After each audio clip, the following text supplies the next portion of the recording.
Good evening, and welcome to our continuing series on the synthesis of yoga with our beloved brother Ranga. Namaste.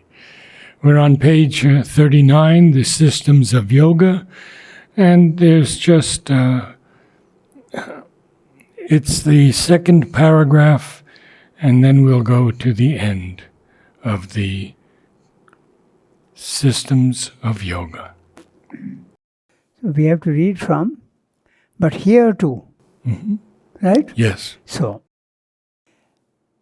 we will do one thing. We will just read the summary of the previous paragraph so that we know where we are and the context. He has been discussing all the yogas.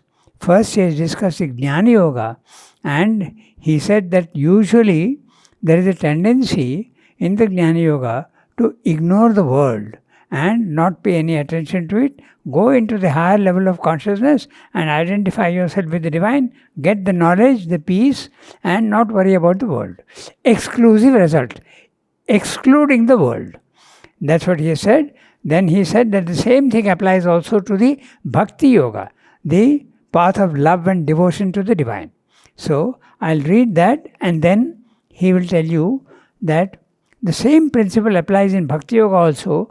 Normally there is a tendency to remain immersed in the love of the divine without paying much attention to the physical world. That also is an exclusive result. But in Sri Aurobindo's Yoga, you don't need to exclude the world. You have to include the world. That's what I will say. So the previous para, I am reading out the summary, and then we will continue with what he has to say here. Okay, so in the previous para, he has said, Bhakti Yoga, that's a path of devotion, has for its aim the enjoyment and love and ecstasy for the Lord and from the Lord. It's your devotion for the Lord and also His love back to you. Here, the Divine Lord is seen in His personal aspect, as opposed to the Jnana Yoga, where He is seen as the infinite impersonal aspect. I am reading out the summary. It's not here in the text. Okay, so where He is seen as the impersonal divine, which is featureless, immutable, nirakara, nirguna. You can use all these words, without form and without features. In the path of devotion, the divine is experienced as a saguna with qualities. The bhakta, the devotee, experiences the universe as the play of the divine and the human life of the individual as the last scene of this drama, in which is a self-concealment and a self-revelation. The divine is concealing himself, and with love and devotion he reveals himself. And this play goes on until finally the union is achieved with the divine. Until the final happy ending of the eternal established relation is secured firmly. This relation is a bond of love, bliss and intimacy. Worship is normal in bhakti. You worship the divine. But meditation is used for intensifying love and devotion. Bhakti, devotion, is a very wide, open-minded in its relations with the divine. All possible human relations are directed towards the divine, including enmity to God. Interesting. Any human relation, you can turn it to the divine, including enmity. Okay. The milder human emotions are also valid and common. Pain of separation, petulance, anger, hurt pride, viraha, that is separation from the divine. All these are also valid in the path of yoga, in the path of love and devotion. Bhakti, as is usually practiced, ends in a withdrawal from earthly life and an intense plunge inwards into the ecstasy of love. This withdrawal from worldly life is not the retreat into the transcendent, as is in the Jnana Yoga, but is an inward withdrawal away from the external life. If you want to put it in other words, Jnana Yoga takes you out of the body, vertically up, and you experience the self. And in Bhakti Yoga, you go into your interconscient, horizontally, deep inside at your heart center, the Anahata Chakra, and you go in and experience the psychic being seated deep within you. That is up and is in the intraconscient, what he calls, okay, or the subliminal. So the Nirguna does not enter into this. Pardon? Nirguna does not enter into bhakti. No. Nirguna is the one that is featureless in the Right. self. So this is very personal. Yes. There is a Bhakti. personal aspect of the divine. Yes. He is there with qualities. He expresses love, devotion. You can have relations with him, any relation. You can consider the divine as your parent, as your master, there is as your friend, even an enemy, he says. And you can also see him as your mother, your companion, and there is a very rare case where you can experience the divine also as your own child. That is a very rare case, but that also is possible. Sriramda is a very beautiful Bengali story called A Dream, in which there is a man who is not very happy circumstances in life, and he is calling the divine and saying, he is addressing the child Krishna, and he says, if I see you, I am going to beat you. Why are you giving me so much trouble? And then, because it's a sincere prayer and he is pure of heart, the Balakrishna comes to him and says, you wanted to beat me? Here I am. And then it's a very beautiful story, and then there is an exchange of understanding, and then knowledge is poured out to this man, why it is like that in the physical world. So you can even experience the divine as your own child. Was it written in English or Bengali? It's in Bengali. Original is in Bengali, Shopno, a dream, but it's been translated. Ah. It is there in translation. Okay, so this is what he's saying. This withdrawal from worldly life is not the retreat into the transcendent as in the Jnana Yoga, but is an inward withdrawal away from external life. That's it. That's what he has said in the previous para. Now we will read the para that we have to read today. But here too, the exclusive result is not inevitable. The exclusive result, what he means is, excluding the physical world and immersing yourself only in the divine internally, psychologically. Okay? You don't need to necessarily exclude the world.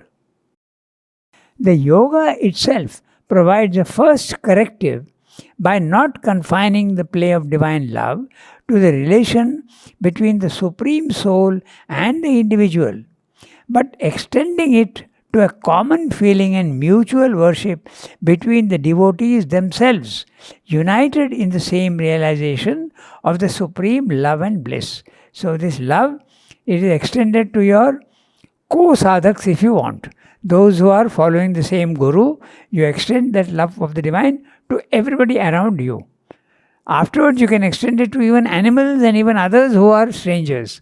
But in the beginning, you can do that. You can extend your love to not only to Mother and Sriramda, but I extend it to you and to Gita and others around me. And how much did this happen in the ashram? It is there. In spite of all these superficial disharmony and the quarrels and all that, it is there, like a family. Most of the ashramites do feel that we are a family. Yes, So yes. it may not be very intense, but it is certainly there. It is there to a large extent even with the Aurovilians, because after all they have the same guru and the same path they are following. So it is there. So this is what he's saying. So now The yoga itself provides the first corrective by not confining the play of divine love to the relation between the Supreme Soul and the individual, but extending it to a common feeling and mutual worship between the devotees themselves, united in the same realization of the supreme love and bliss. It provides a yet more general corrective in the realization of the divine object of love in all beings, not only human but animal, easily extended to all forms whatsoever. So the first is extending to those who are on the same path, and secondly, even to everybody in the physical world. And in Jainism? Yes, also, I suppose it's the same. Mm-hmm. But there is a very good example of this in the life of Saint Francis of Assisi. Yes. Even he used to call natural forces also brother wind, brother sun, and he could tame even wild wolves. There was a wolf that was terrorizing the village, and he spoke to them, and the brother wolf became a very tame animal. So he could do that. Saint Francis of Assisi. Lord, make me an instrument of thy peace. That was one of his prayers. Huh? It's a beautiful life. Yes.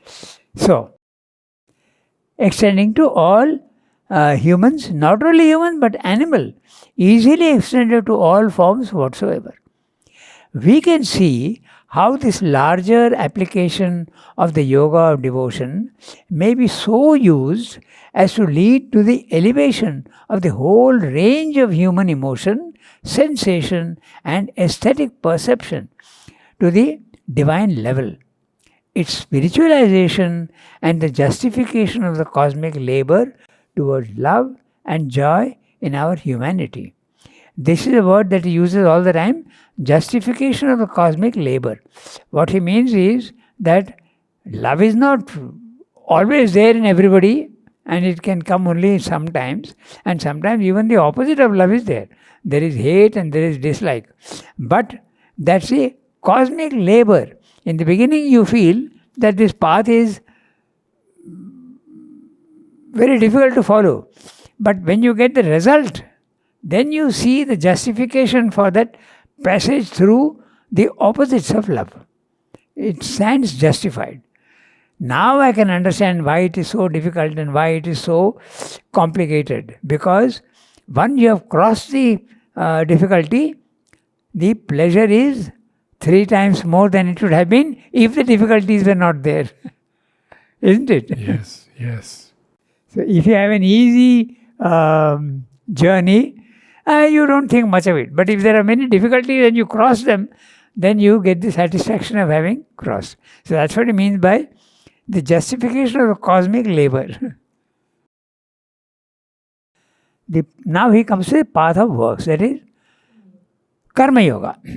He has been discussing Jnana Yoga, where you concentrate in the mind and you reject the world and get the self, the impersonal divine. Then he has discussed the Bhakti Yoga, the path of devotion, where also there is a tendency to reject the world. But in the Karma Yoga, your very action you are offering to the divine. So, where does Raja Yoga come in? Pardon? Where does Raja Yoga come in? Raja Yoga is an adjunct of Jnana Yoga. It's the same path, but it's more elaborate. There are 8 steps which you do. Okay, you go very systematically. Raja Yoga is a form of Jnana Yoga only. And when we speak of yoga in India, 90% of the time it is the Raja Yoga. The 8 steps are very, very systematically and very scientifically it goes. So Raja Yoga, first you purify yourself morally. There is the yama and the niyamas, the do's and the don'ts. What you should do is, you should, very, very systematic, okay? You should not steal. You should not tell lies. Satya vachanam. Then you have to asteyam. You should not do that. Then you should have a bath twice a day. You must keep yourself clean. And then you should do worship. And you should also study the scriptures. So all these type of things. So there are 5 yamas and 5 niyamas. So once the moral purification is over, now you start working on your body. Okay, you start with asanas. By asanas, you make the body stable and not fidgety and restless. You teach the body to remain absolutely calm and quiet, and you do that with asanas. And in Raj Yoga, the asanas are very few. You just take just a few, enough to get your body into condition. That is the Raj Yoga. Then after that, you come to the vital. Then you do breathing exercises to control the vital. That's the pranayama. So there are many types of pranayamas. Regular breathing, inhaling and exhaling. Exhaling should be longer than inhaling normally. Because when you are breathing out, there is always a residual air in the lungs. So that has to be ejected. Otherwise it becomes stale and it remains in the... So that you have to, exhaling is more important than inhaling. Once you have done that, you come to the mind. So you start with moral purification, then you come to the body, then you come to the vital, then you come to the mind, concentration. And concentration also are of several steps. First of all, you learn to hold on to one idea. Okay. Dharana. Then you come to dhyana. You think. There is thought, but it's only on one line. You are thinking of love, concentrate only on love. If you are thinking of something else, you concentrate only on that. Don't let other thoughts interfere with it. The current of thought must be linear. That is dhyana. Rather Zen-like. Huh? Zen-like. Yeah, that's right. And Zen goes even further. That's the next step. They go to no thought at all. So in the first, try to control the mind. Second, think. There is movement in the mind, but only along one line. Then after that, no thought at all. Complete vacancy. Then there also there are 2 steps. One is the mind, when it is concentrating on something, it stays put on that image. For instance, I am concentrating on mother's photograph. My mind gets fixed on that. It's like a video that is stuck. Okay, your mind is concentrated only on, nothing else is there. The last one is no thought at all. No image, no thought. So there are so many steps. This is the Raj Yoga. You seem to know it very well. Pardon? You seem to know it very well. Well, I've done the thing so many times, I've read, that's why. Silencing the mind is not easy. No, true. But there also, in Srimdo Yoga, there are 2 types of concentrations. One is a narrow concentration only on one thing and don't let the mind go here and there. Then the other concentration which he speaks of is a wide concentration. That means the mind is thinking, the vital is emoting, okay? All this is there. But constantly at the background, there is the thought and the impulsion and the calm, quiet atmosphere of Mother of Srimdo. So you apply that to everything in the... So that's a sort of wide concentration. It doesn't lead to tranquility, it does not lead to mental peace as such, but it is more dynamic. Because you are remembering the divine all the time. So many different types of concentrations and paths. So okay, now we come to Karma Yoga. The path of works aims at the dedication of every human activity to the Supreme Will. It begins by the renunciation of all egoistic aim for our works, all pursuit of action for an interested aim or for the sake of a worldly result. By this renunciation, it so purifies the mind and the will that we become easily conscious of the great universal energy as the true doer of all our actions and the Lord of that energy as their ruler and director, with the individual as only a mask, an excuse, an instrument or more positively, a conscious center of action and phenomenal relation. The choice and direction of the act is more and more consciously left to the supreme will and this universal energy. To that, our works, as well as the result of our works, are finally abandoned. The object is the release of the soul from its bondage to appearances and to the reaction of phenomenal activities. Karma Yoga is used, like the other paths, to lead to liberation from phenomenal existence and a departure into the Supreme. But here too, the exclusive result is not inevitable. The end of the path may be, equally, a perception of the divine in all energies, in all happenings, in all activities, and a free and unegoistic participation of the soul in the cosmic action. So followed, it will lead to the elevation of all human will and activity to the divine level, its spiritualization and the justification of the cosmic labor towards freedom, power, and perfection in the human being. So, Karma Yoga is the one that is the best described in the Gita. Swayambhu says the exposition of Karma Yoga is unsurpassed in the Gita. And what is the core of Karma Yoga? Nishkama Karma. Desireless action, motiveless action. All our actions are normally motive directed. We have a purpose with which we are doing. Either we want a result, or we want success, or we want enjoyment, or something. But whatever you do, you have to do it in a detached manner. That's it, Nishkama Karma. Now I have a question. Yeah. To that, our works as well as the results of our works are finally abandoned. Yes. So that means I don't take initiative on any action. I want you to direct me and use me as an instrument. Normally you will see that whenever there is an action, it begins with a thought. I have to do this.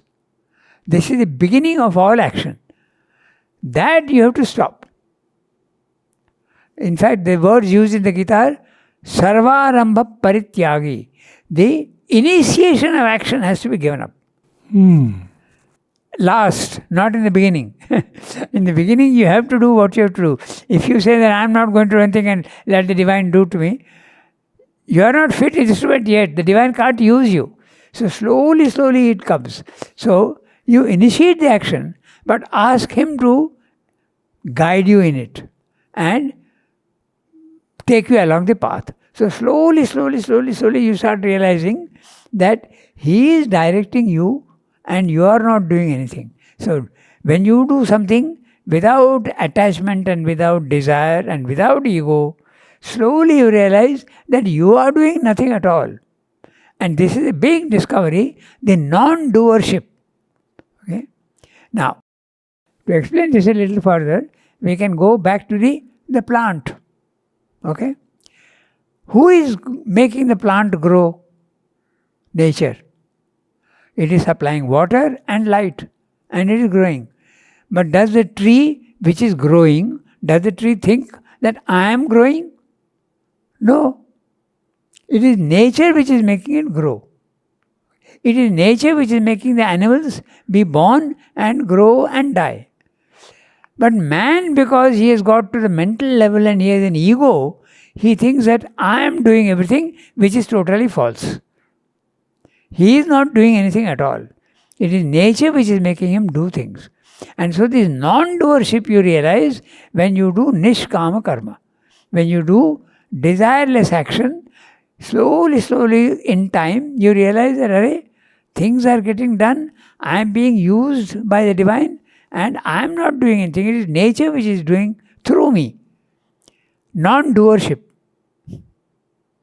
Then what happens is also, since I am not initiating any action and I am not doing anything, sense of responsibility ceases. I'm not responsible for what I'm doing. I've not taken any decision. Non-doership. Then you get the peace of the self. And the detachment from the fruits of action. Also, yeah. And not only from the fruits of the action, finally even the action itself, you give it up. First you start with the fruits of the action. No motive, no desire. Okay? It is something that has to be done, you do it. You have to go to Auroville and conduct the Om choir. It is something that you have to do. Don't expect a fantastic result. Don't expect people to praise you. Don't expect to say how wonderful it was. Take it calmly and quietly. It is something that I have to do. I do it. Without attachment and without any expectation of fruit, of result. So that's Karma Yoga. Not easy, but obviously when you do Karma Yoga, it is the widest possible result that you can get. And then finally you realize that the divine is doing everything through you. First you realize that it is nature which is doing. That is what is meant by there is no freedom of action. You think you are free, but actually it is nature which is making you dance to her tune. Even to the extent, just like the tree, the tree is growing, it is nature which is making it grow. The tree does not decide that I am going to put out a branch here, I am going to now flower on that branch, I am going to put out fruits. No, it's nature which is doing it. Exactly the same happens with human beings also, but because we have an ego, we think that we are doing. Sense of doership has to disappear. So that's a Karma Yoga. I am reading the beginning of the para. The path of works aims at the dedication of every human activity to the Supreme Will. In other words, you are offering it to the Divine, and the more you think of the Divine, the less you are thinking of your result. I am doing it for the Lord. Okay, I am doing it for the Lord. I am doing it for the Lord. Slowly, slowly, I am doing it for result. I am doing it for success. I am doing it for praise. Slowly goes away. So, that's what he's saying. The dedication of every human activity to the Supreme Will. It begins by the renunciation of all egoistic aim in our works. This is in the Gita, as I said, they use the word Sarvarambha Parityagi. Give up the initiation of action. If someone tells you that you have to go here and do this, okay, I'll do it. Okay, but you don't decide yourself what has to be done. Naturally, in the beginning, you do decide what you have to do. Okay, even if you have to go and buy vegetables in the market, you decide that yes, I have to do it. But do it for the Lord, not for yourself. And slowly, slowly, slowly, slowly, your actions also get completely regulated and controlled by the Divine. So, give up the fruit of works. Finally, even the work is to be given up. That also is your work, not mine. So, we read the next sentence. It begins by the renunciation of all egoistic aim in our works, all pursuit of action for an interested aim. Okay, I am sitting for the exam because I want to pass, and if I pass, I'll get a good job. So that has to go. For the sake of a worldly result, I want success. I am practicing my music so that I can give a concert. I am practicing my athletics because I want to come first. Always there is a worldly result. By this renunciation, it so purifies the mind and the will that we become easily conscious of the great universal energy as the true doer of all our actions, and the Lord of that energy as the ruler and director, with the individual only as a mask, an excuse, an instrument, or more positively, a conscious center of action and phenomenal relation. So it's a big sentence. We'll look carefully at what he's saying. By this renunciation of what? Egoistic aim and worldly result. Fruit of works. So, we don't want the fruit of works. That happens, then you become Here you realize ultimately that's a great universal energy which you can use the word nature or you can use the word Prakriti. You can also use the word the Divine Mother. Divine Mother as nature. Okay? That she is the true doer of all our actions, but behind nature is the Lord of the energy, the Purusha. So, Prakriti is making you dance to her tune, but the Lord is there behind the Purusha consciousness which is guiding her. So, this is what he is saying. And you are only the instrument. You are the mask, an excuse, an instrument, or more positively, a conscious center of action and phenomenal relation. That last bit we have to understand. In the beginning, you will feel that you are being manipulated by the divine. Now, in the world, if someone manipulates you, you feel very offended because you have an ego. But when the divine is manipulating you and you have lost all ego, it's the most blissful experience. The divine is taking me into his hands and doing whatever he wants with me. So it's a blissful experience. Okay? But a little later, a conscious center of action and phenomenal relation. In other words, whatever you are, the divine is making you think, and actually you are also deciding because your will has become one with the divine will. There is no difference between the two. So you become then a conscious center of action and phenomenal relation. In the beginning, you are only conscious of him manipulating you. But later on, his will becomes your will. We have a flower, will, one with the divine will. Yes, that's right. So, in fact, this was something which is very interesting, and I was trying to explain to myself. There is a story. When you go to mother and ask her for protection or something, she gives it to you. Is it her will or is it divine will? So I'll make it more specific by giving another example. Raman Maharshi used to meet so many people. One day, an elderly couple came to him and said, "We have not had any children at all, although for 20 years we are married, we have no children at all. We would like to get a child. Why don't you bless us for that?" So, immediately the question, and next year they got a child. So now, is it Raman Maharshi's power and will, or is it the divine will? It's the divine will. It's the divine will which is Acting through him. Yes, exactly. And in the first instance that you gave?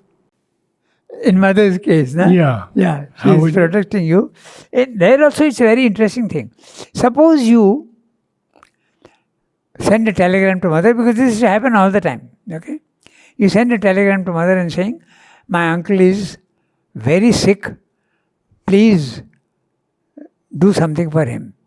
We seek your blessings." Now, what will she do? Will she revive him or will she let him die?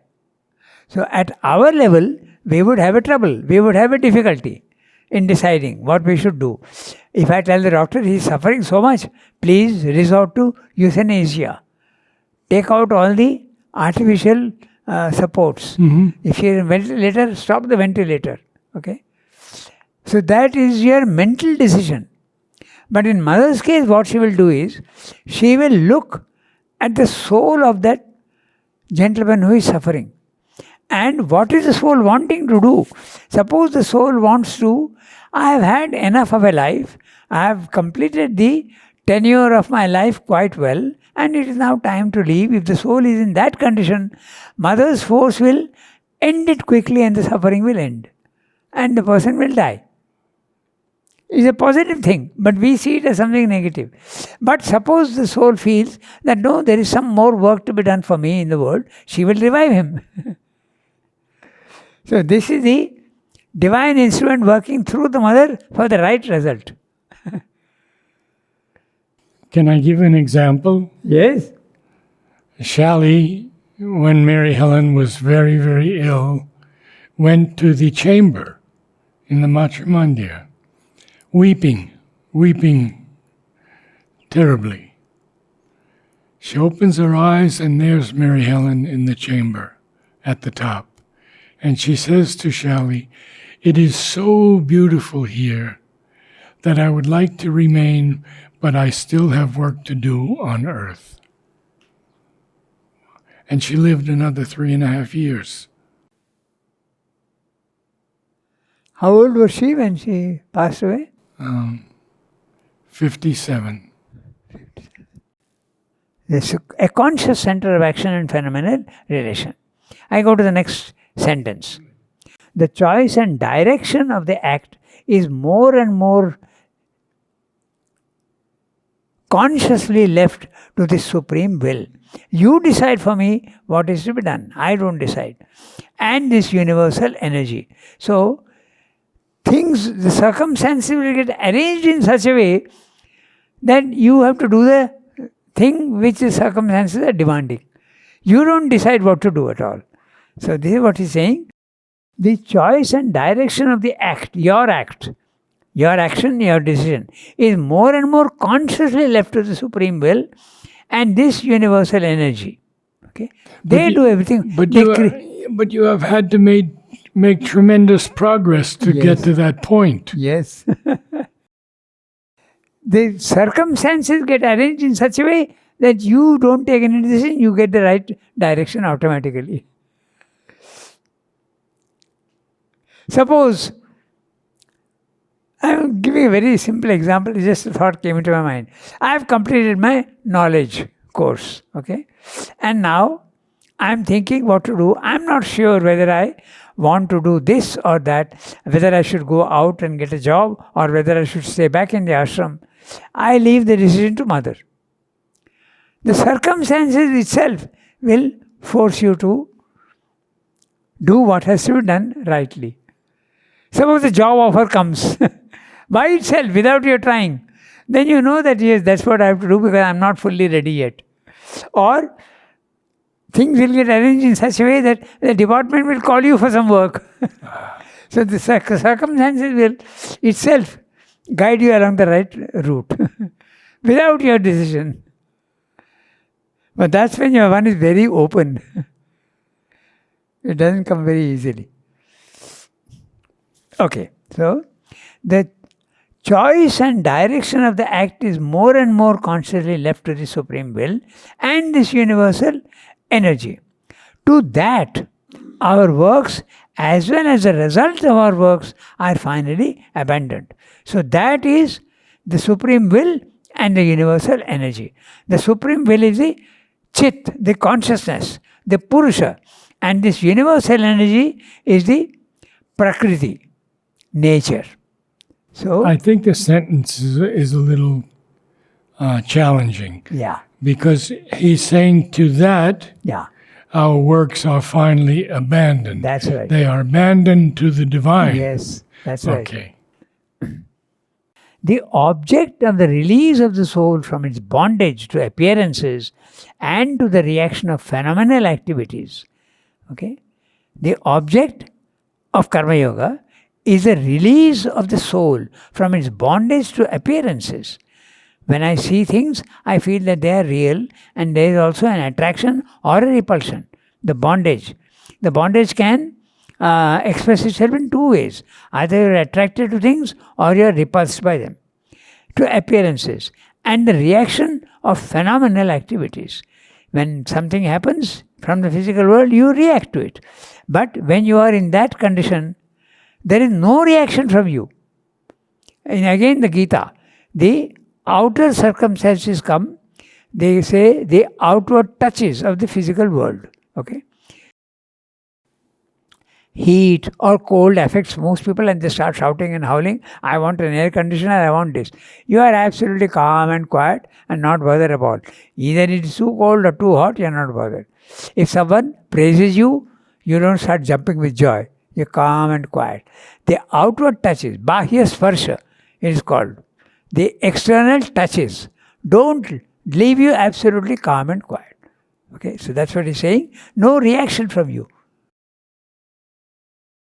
Usually there is a reaction of pleasure or pain or whatever. But when you are in this condition, there is no reaction at all.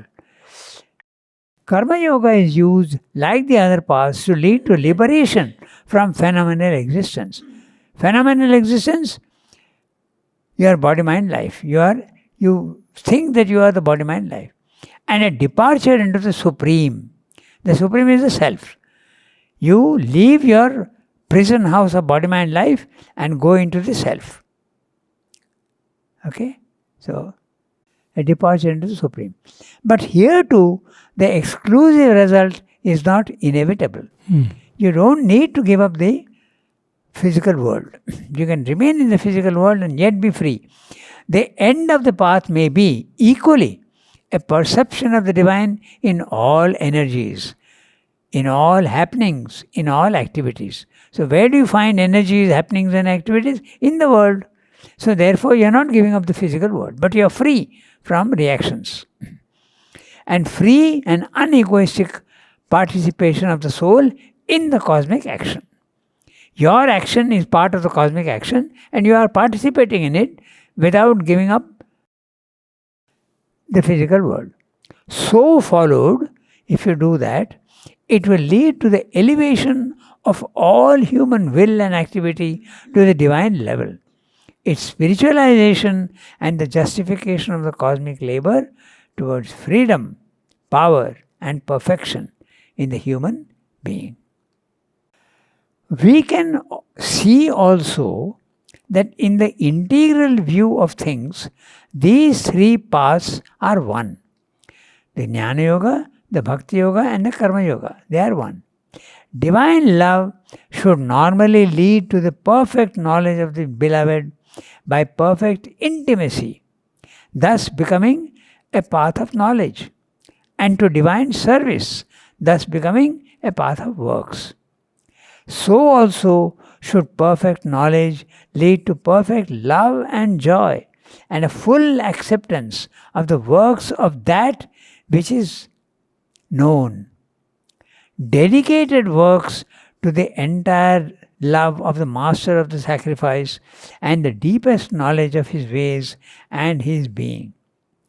It is in this triple path that we come most readily to the absolute knowledge, love and service of the divine in all beings and in the entire cosmic manifestation. So Srendra is saying, if you follow it this way, you can combine all. Normally there is an exclusivity in the paths and you are very satisfied with that. But if you want the divine fully, integrally, you have to get knowledge of the divine, you have to get love for the divine, and you also do service to the divine. And yet most humans have a particular path. That's right.